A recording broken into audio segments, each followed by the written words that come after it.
ताज्या बातम्यांसाठी MH41 news चॅनलला सबस्क्राईब करा आणि बेल आयकॉनला प्रेस करा. चिंचावड ग्रामसभेत पोल्ट्री फार्म विरोधात ग्रामस्थांचा तीव्र विरोध. गाव, आदिवासी वस्ती, मंदिर आणि शाळेच्या जवळ प्रकल्प उभारण्यास आक्षेप. अनधिकृत काम असल्यास गुन्हा दाखल करण्याची मागणी. चिंचावड, दिनांक 11 ऑगस्ट. चिंचावड येथे झालेल्या ग्रामसभेत गावाजवळ प्रस्तावित असलेल्या पोल्ट्री फार्मच्या मुद्द्यावरून ग्रामस्थांमध्ये तीव्र नाराजी व्यक्त करण्यात आली. ग्रामसभेच्या सुरुवातीला घरकुलाचा विषय घेण्यात आला. त्यानंतर गावालगत होऊ घातलेल्या पोल्ट्री फार्मचा विषय चर्चेला येताच अनेक ग्रामस्थांनी एकत्रितपणे विरोध दर्शवत आपल्या समस्या आणि चिंता मांडल्या. प्रस्तावित पोल्ट्री फार्मच्या ठिकाणापासून जवळच आदिवासी वस्ती असून मंदिर व काही अंतरावर शाळा आणि गावाची वस्ती आहे. त्यामुळे पोल्ट्री फार्म सुरू झाल्यानंतर त्यातून निर्माण होणारी दुर्गंधी, कोंबड्यांची विष्ठा, कचरा तसेच इतर टाकाऊ पदार्थांमुळे परिसरातील नागरिकांच्या आरोग्यावर आणि दैनंदिन जीवनावर परिणाम होण्याची भीती ग्रामस्थांनी व्यक्त केली. विशेषतः लहान मुलांच्या सुरक्षिततेचा मुद्दा ग्रामसभेत गांभीर्याने उपस्थित करण्यात आला. शाळेत ये-जा करणाऱ्या विद्यार्थ्यांना दुर्गंधी व अस्वच्छतेचा त्रास होऊ शकतो. तसेच पोल्ट्री फार्ममधील कचरा किंवा अवशेष भटक्या कुत्र्यांनी खाल्ल्यास त्यांचा वावर वाढून लहान मुलांवर हल्ल्याचा धोका निर्माण होऊ शकतो, अशी भीती ग्रामस्थांनी व्यक्त केली. त्यामुळे हा प्रकल्प गावाच्या अगदी जवळ उभारणे योग्य आहे का, याचा प्रशासनाने गांभीर्याने विचार करावा, अशी मागणी करण्यात आली. यावर ग्रामविकास अधिकाऱ्यांनी ग्रामस्थांच्या आक्षेपांची दखल घेतली. सरपंचांच्या माध्यमातून संबंधितांविरोधात गुन्हा दाखल करण्याची कार्यवाही करण्यात येईल, असे आश्वासन ग्रामस्थांना देण्यात आले.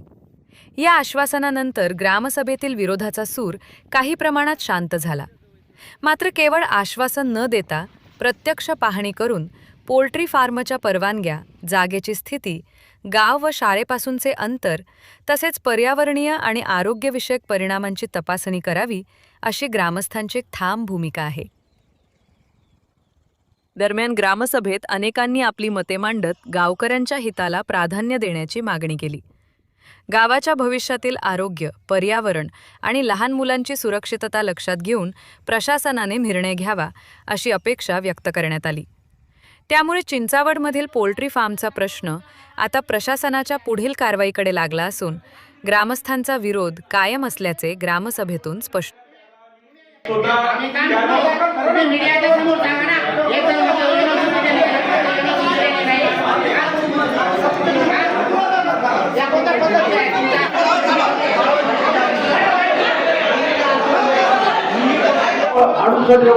सालापासून आम्ही तिथे रहिवासी आहोत. तर हे जर काम झालं तर तिथं सर्व गाव आणि सर्व मंडळी तिथं जिम्मेदार राहील. म्हणून ही पोल्ट्री आली ही राहायची नाही. हे माझी सर्वांना हात जोडून विनंती आहे, हे काम रद्द झालं पाहिजे.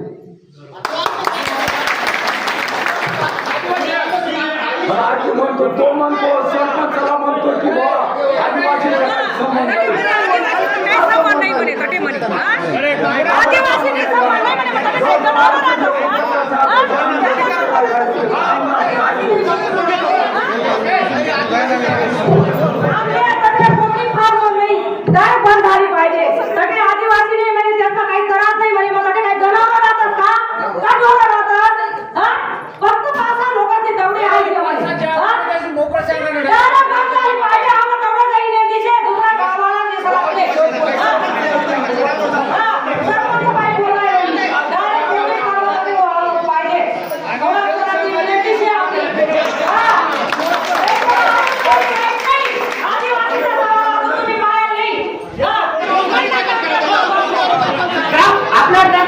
फौजदारी गुन्हा दाखल करावा द्यायचा. सर्व त्याला एनओसी दिलेली नाही. ग्रामसेवकने आणि सरपंचने लगेच त्याच्यावर फौजदारी गुन्हा दाखल करून आणि ग्रामसभेचा ठराव सोडा. सर्व ग्रामपंचायतच्या वतीने मागणी करत आहोत आम्ही. मंजूर का झालेला आहे, त्याच्यावर गुन्हा दाखल केला ग्रामपंचायतीला. त्याप्रमाणे सरपंचाच्या माध्यमातून त्याच्यावर आपण नक्कीच मुलाखत करूया. ही चर्चा राहणार आहे.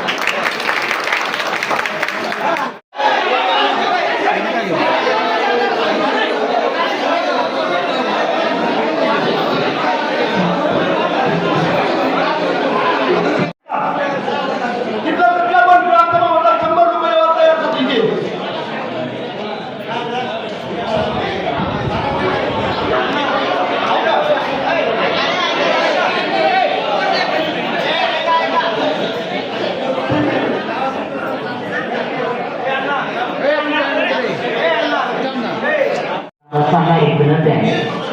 आपल्या गावामध्ये एकमेकांची वाद उभारणं बरोबर नाही आहे. आणि जे गावाच्या विरोधात लोक असेल ते बोलत असेल ना, त्याला त्यांची जागा दाखवायची, बरोबर जागा करून ठेवा, तो काही विषय नाही.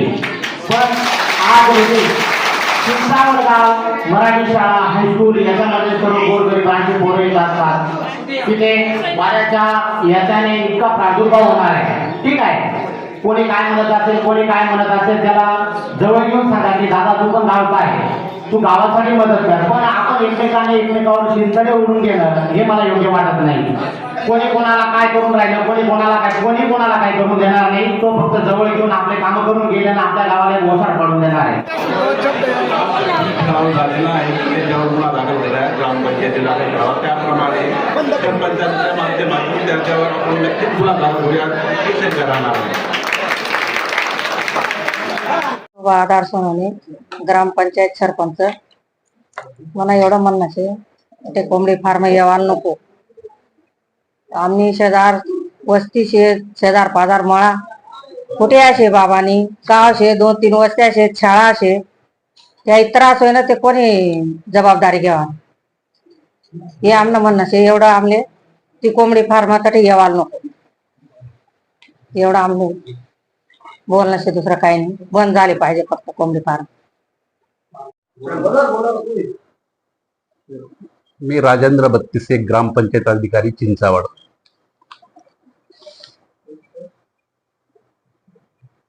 आज ग्रामसभा होती, त्याचा मुख्य विषय काय होता आणि काय प्रॉब्लेम्स झालेत आता सध्या ग्रामपंचायतीमध्ये जेणेकरून लोकांचा एवढा दोष निर्माण झाला?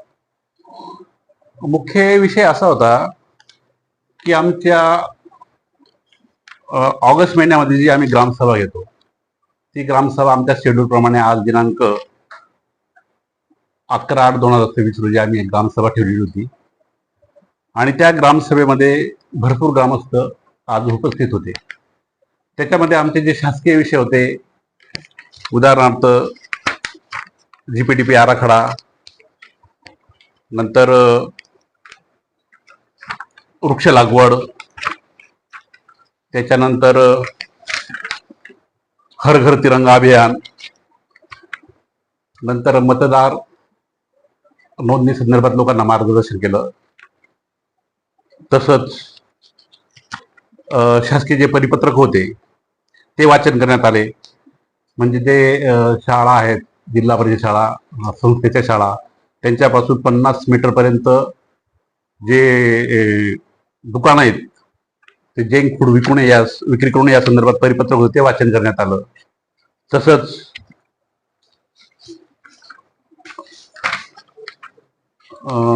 आमचे जे रेग्युलर विषय होते आराखड्याचे, त्या आराखड्याबद्दल चर्चा करण्यात आली आमची सर्व.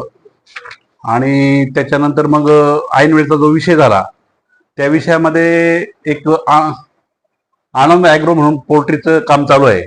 या संदर्भात आम्ही सरपंच आणि ग्रामपंचायत अधिकारी त्यांच्या जी बांधकाम परवानगी किंवा जी NOC असते त्या NOC संदर्भात हा 1 वर्षापूर्वीचा विषय आहे. त्यावेळेस आम्ही कुठलीही त्यांना NOC दिलेली नाही. समोर सरपंच पण आहेत, मी ग्रामपंचायत अधिकारी, आमच्या स्वाक्षरीने त्यांना कुठली NOC दिलेली नाही. तत्राप त्याचं असं म्हणणं, मग त्याच्या संदर्भात आम्ही त्यांना पत्रव्यवहार पण केलेले आहे. त्याचं काम चालू आहे की बाबा तुझ्याकडे जे डॉक्युमेंट असतील ते ग्रामपंचायतीला सादर करावे. अद्याप त्यांचे कुठलेही डॉक्युमेंट आलेले नाही.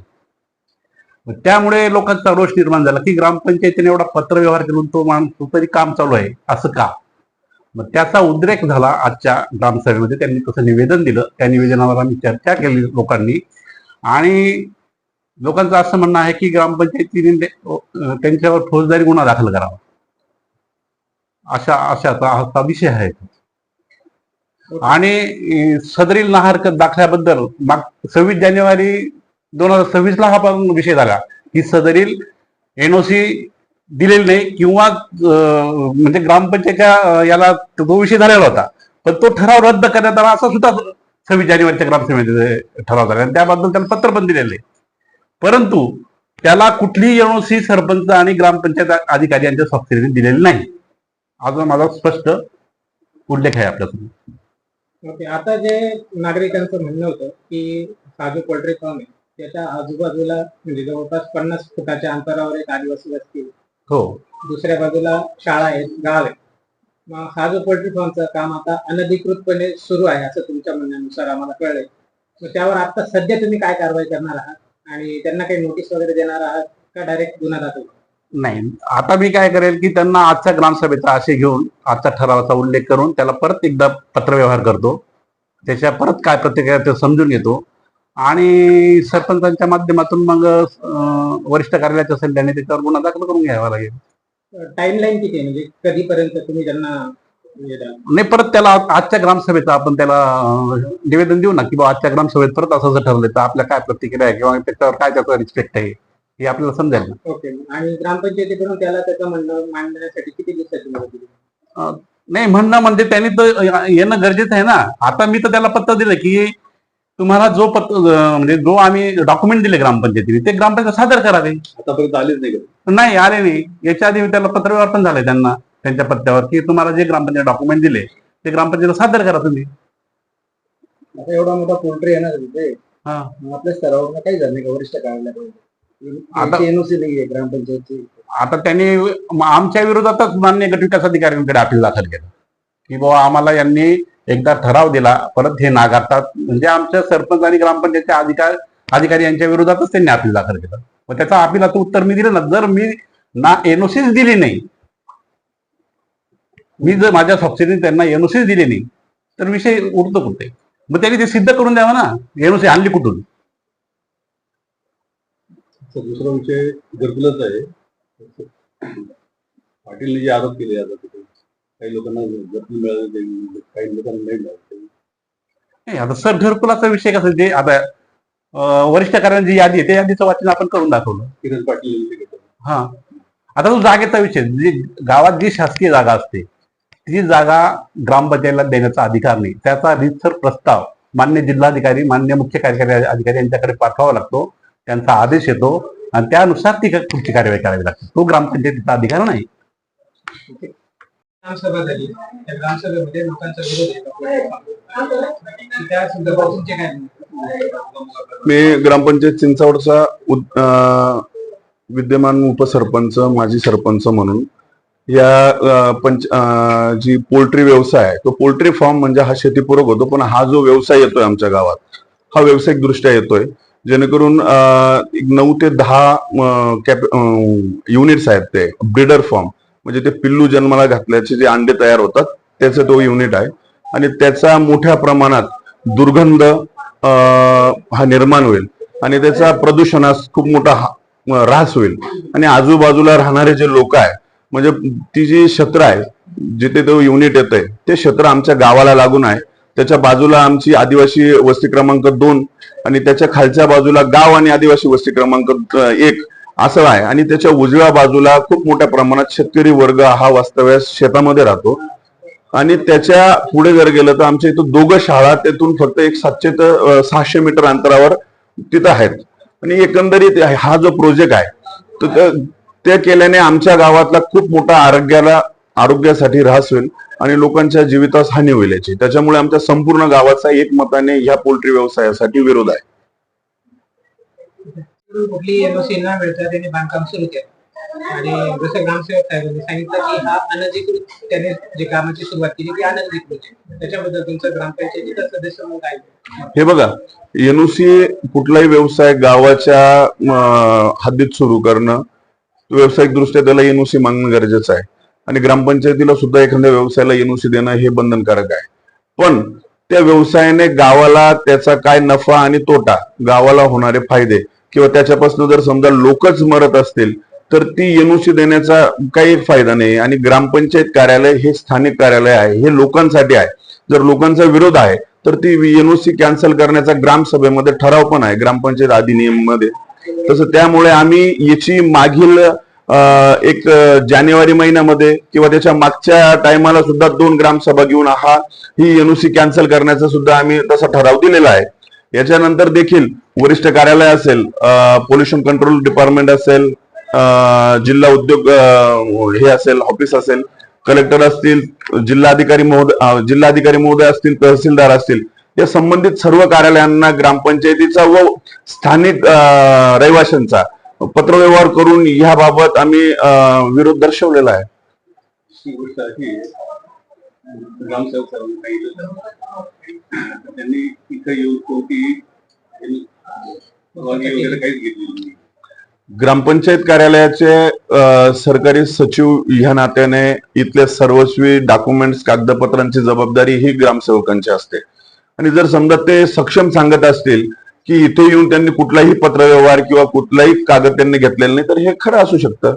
नसेल घेतलं तर अनधिकृतच असेल, त्याला काही टाळता येणार नाही. पण मग तो अनधिकृत आहे किंवा नाहीये हा भाग आमचा आता राहिलेला नाही. आम्हाला गावाचे लोक वाचवण्याचा प्रयत्न आहे आणि गावाच्या लोक वाचवण्यासाठीच आम्ही ह्या कंपनीला किंवा ह्या व्यावसायिकाला आम्ही विरोध करतोय. उद्या उठून त्याने त्या शेतीमध्ये त्यांनी शेतीपूरक कुठलेही व्यवसाय करावे, त्याने मक्का टाकावी, ज्वारी टाकावी, काही करावं, पण तिथल्या त्याच्या व्यवसायामुळे लोक मरणार नाहीत याची काळजी त्याने घ्यावी. ही आमची गावाकडनं त्याला विनंती पण आहे. आणि शासनाला कळकळीची विनंती आहे की असे काही व्यवसाय जर गावात येत असेल आणि जर गाव बसत असतील तर याच्यासाठी आम्हाला शासनाच्या दरबारी तीव्र आंदोलन छेडण्यात